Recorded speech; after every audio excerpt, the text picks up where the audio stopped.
கேட்க கேட்க தெவிட்டாத பாடல்களை பாடி இசையமது படைத்த கலைஞர் ஒருவர் அரிய செவித்திறன் குறைபாட்டினால் பாதிக்கப்பட்டுள்ளார். யார் அந்த கலைஞர், என்ன நடந்தது என பார்க்கலாம். திரை ரசிகர்களாக இருந்தாலும் இல்லாவிட்டாலும் ஏக் தோ தீன் என தொடங்கும் ஹிந்தி பாடலை கேட்டறியாதவர்கள் யாரும் இருந்திட முடியாது. 80களில் வெளியான தீசாப் திரைப்படத்தில் இடம்பெற்ற இந்த பாடல் இன்றளவும் இசை ரசிகர்களின் ஃபேவரட் பிளேலிஸ்டில் தான் உள்ளது. இந்த மெகாகே துள்ளல் பாடலை பாடியவர் அல்கா யாக்னிக்.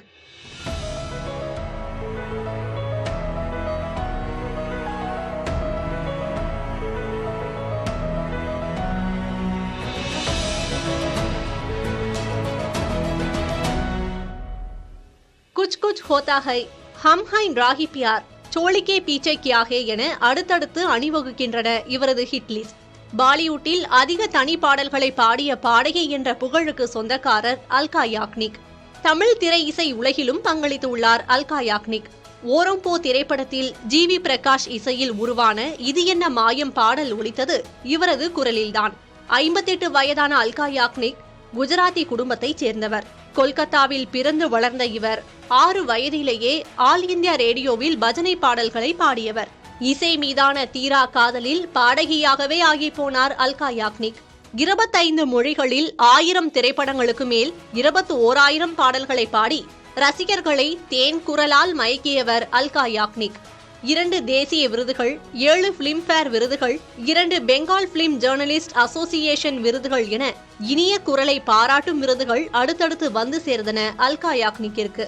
2022ஆம் ஆண்டு 15.3 பில்லியன் யூடியூப் பார்வைகளை பெற்று உலகில் அதிகம் பேரால் கேட்கப்பட்ட பாடகர் என்று அங்கீகரிக்கப்பட்டு கின்னஸ் சாதனை படைத்தவர்.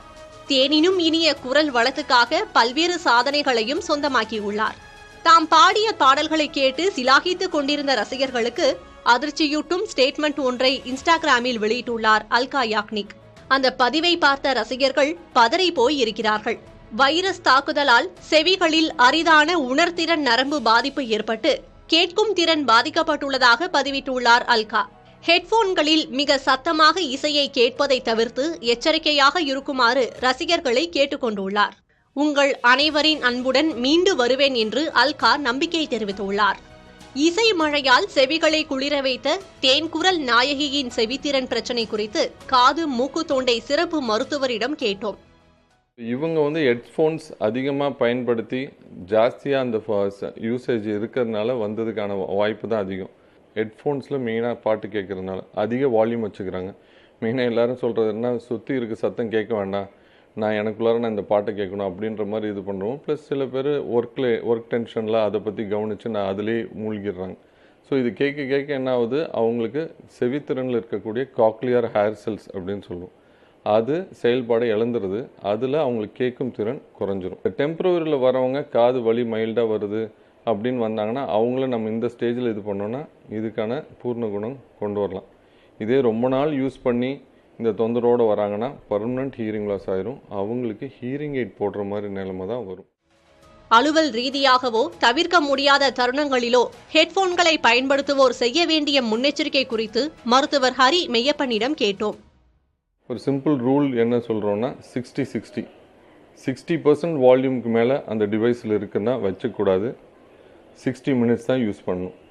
இல்லை சார் எனக்கு ஒர்க் ஹவர்ஸ் இப்படி இருக்குது அப்படின்னா அதுக்கு தகுந்த மாதிரி நம்ம ஹெட்ஃபோன்ஸை யூஸ் பண்ணாமல் ப்ளூடூத்லேயும் ஸ்பீக்கரில் நம்ம யூஸ் பண்ணிக்கிட்டோன்னா பெட்டராக இருக்கும்.